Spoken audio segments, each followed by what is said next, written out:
Hey guys, welcome to the Q&A response video. The first one I made and uploaded about 7-8 months ago, something ridiculous like that. I've only just got around to it, so I'm sorry for the wait. But thank you everybody for the comments and the questions that you sent me. It was so much more than I imagined. But I picked out some of my favourites, and without any further ado, let's get on with it. Right, so a nice easy one to start with. Dom Corrado asks, how much do you flourish daily? I'd say most of the time, at least whenever I have a deck of cards in my hand, which generally tends to be whenever I'm not playing music or exercising or walking out in the cold, windy, wet weather of England. So I'd say, yeah, most of the time. I generally don't have a practice schedule. Some people ask me that, whether I set certain hours of the day to practice, but I really don't. I just kind of do it whenever I can. And I find that lack of schedule actually makes it more fun. I think if you kind of begin to make it a job, it becomes a bit of a chore, and I think you risk kind of enjoying it less. So yeah, I'd say that I practice flourishes anytime I have a deck of cards, really. And the Shadow Lion 63 asks, what type of music do you listen to when really focusing on practicing your flourishes? It's probably bizarre, but I really don't listen to music when I'm practicing unless it's already there. For instance, if it's just in the background or I've already got my iPod on.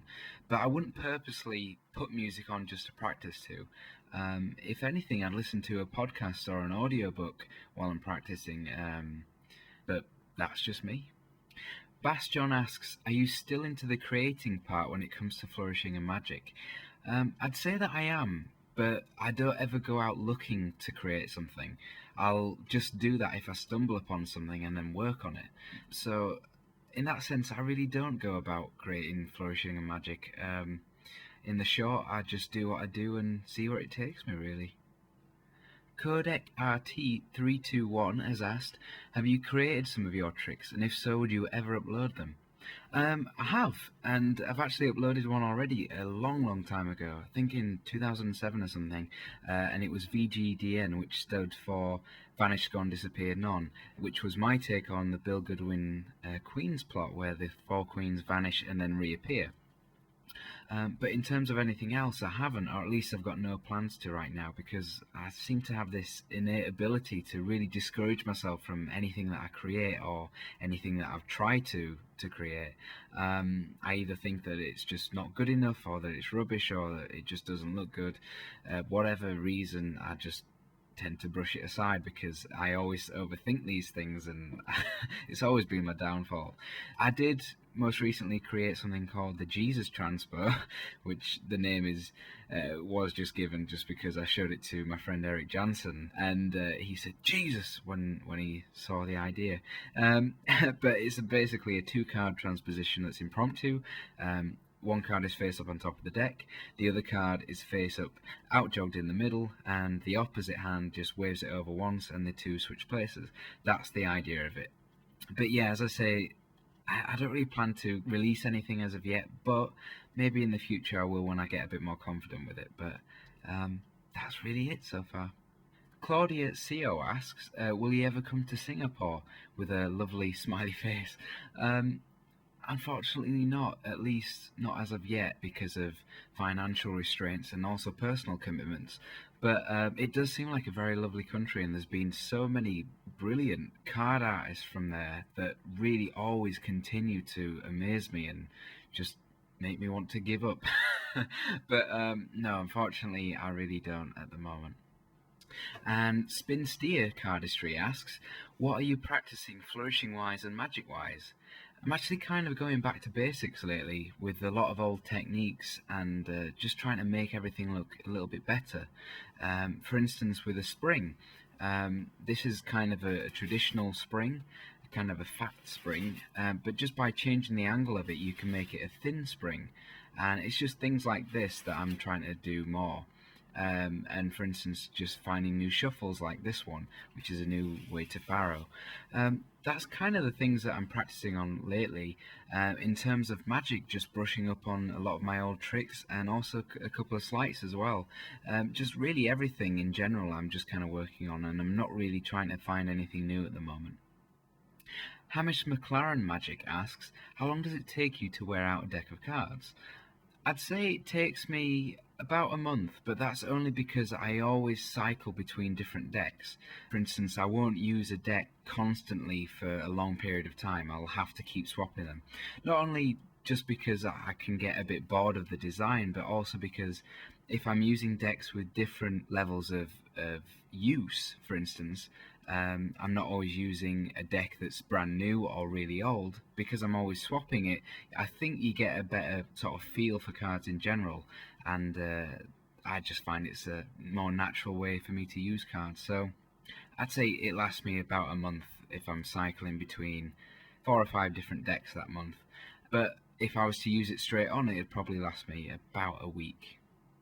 A7MIDO6 asks, how has your musical journey impacted your thought process when it comes to creating new card tricks or flourishes?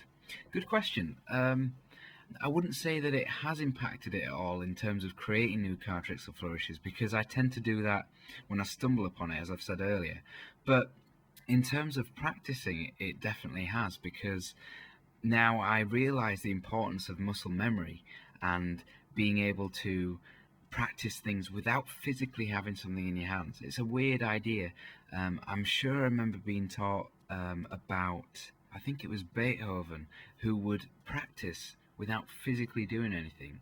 For instance, just closing his eyes and just imagining that his fingers are doing these things, and he would actually improve. In some ways, more so than if he was physically doing it sometimes, because then he wouldn't be able to pick up bad habits. It's things like that when you really work on something so much and you can just imagine and feel in your fingers being able to do these things, and all the movements and the pressures that would be applied when you really imagine it happening. And I've realized that it does apply to the card tricks and the flourishes as well. So I think in terms of that, that's how it's impacted me most. Mace Gamer asks, will you still be uploading Magic to your channel, or has your busy lifestyle neglected your card tricks? I'd like to say that it hasn't, but unfortunately it has, and in quite a big way. But I think it was inevitable because of my choice to have a kind of a musical lifestyle and gigging and everything like that. It takes a lot of rehearsal time and basically a lot of free time, which is what I used for card tricks. In saying that, I still do it whenever I can, and I'll still continue to strive in uploading things to you, even if it's just a little iPhone video like I've started doing now. I think things like that, just to keep you guys updated in what I do, and for my benefit of just having fun as well. So in that point of view, I'll still continue uploading for you guys. And in a similar sort of vein, Julian Khan asks, how much do you perform Magic daily? I'd say not very often, to be honest, mostly because I hate feeling like I'm intruding on someone when I ask them if they want to see something. If anyone's ever met me, they'll know that I very rarely say, hey, do you want to see something? You know, I just wouldn't go up to someone and ask that. It's not really my nature to. But whenever someone asks me, I'm more than happy to show them something, and so whenever they do, that's really when I perform. iPaulify asks, did you go to FISM? I did. I was really lucky enough to go to the 2006 Swedish convention. It was a lot of fun, and I met some amazing people with some great talents. It was definitely a week to remember, but unfortunately I've missed the recent 2 FISMs, which has been in Beijing and Spain, I believe. So that's a shame, but hopefully I can make one in the future as well. Carl Stanley asks, now that you'll be doing music more than magic, will you write a book or something for us magicians so we can read about your work and your journey?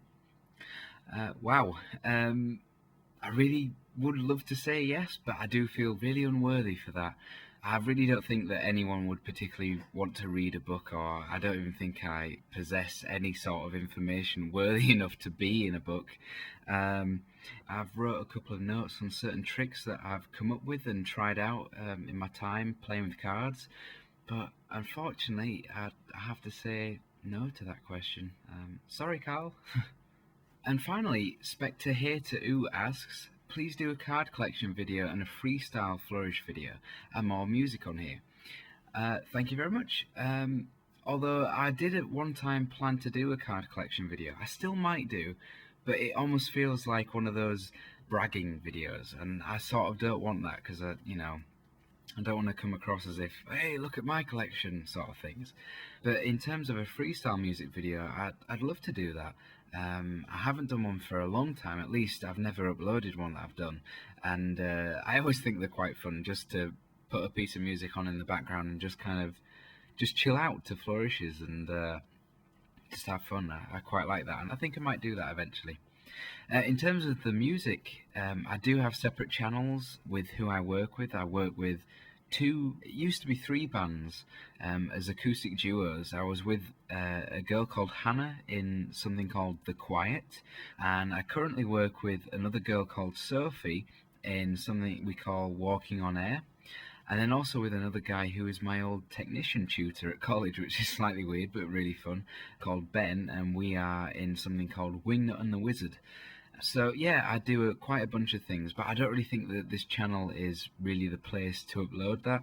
Although maybe if I get enough requests to, I could make a new playlist, but it really depends. And there you have it, guys. That pretty much wraps everything up for the Q&A session here. Thank you, everybody, for the comments and the questions that you sent in. It was far more than I expected, but I really do appreciate it, especially the kind words about my car tricks, flourishes, even my weight loss. I really do appreciate it. It makes a humble British guy very, very, very proud and happy, so thank you. I am sorry if I didn't answer all of your questions, and also if your username didn't appear, because some of them are quite similar and I wanted to cut out for time. But yeah, thank you everyone for the support and the love throughout the years. I've got further on this channel than I ever thought I would, and I can't wait to expand it more and continue doing what I do. So sorry I've been absent lately, but I'll be back with lots more, and I will see you guys shortly. Thank you very much.